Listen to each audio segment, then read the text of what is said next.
s'achemine-t-on vers une crise alimentaire qui toucherait les œufs dans le monde et particulièrement en Europe.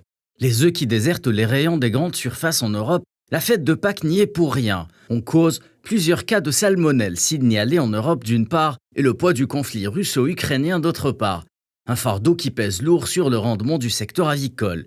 Car l'Ukraine s'est depuis hissée à la première place des plus grands pays exportateurs d'œufs et d'ovoproduits vers l'Union européenne. Le pays a exporté environ 8 231 tonnes d'œufs vers l'UE en 2021, soit 46% des importations européennes en provenance des pays tiers. Après le blé et les huiles, c'est donc au tour des œufs de faire l'objet d'une inflation sans précédent, jusqu'à 7% pour les premiers prix en un an, et des éleveurs qui se plaignent de la hausse des prix relatifs à l'alimentation des poules.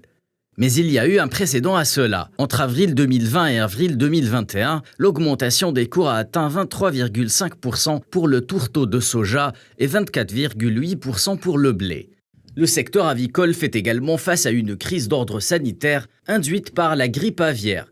Depuis novembre 2021, la grippe aviaire a fait son retour en Europe, particulièrement au Royaume-Uni et en France, où le virus H5N1 a fait son apparition au sein d'un élevage de 160 000 poules pondeuses dans le département du Nord. Enfin, les spécialistes évoquent aussi la salmonelle. La semaine dernière, 150 cas de salmonellose ont été détectés dans 9 pays européens. Des constatations faites par 2 agences de surveillance européennes. Elles dénoncent la responsabilité d'une usine de production belge appartenant au géant italien des confiseries Ferrero.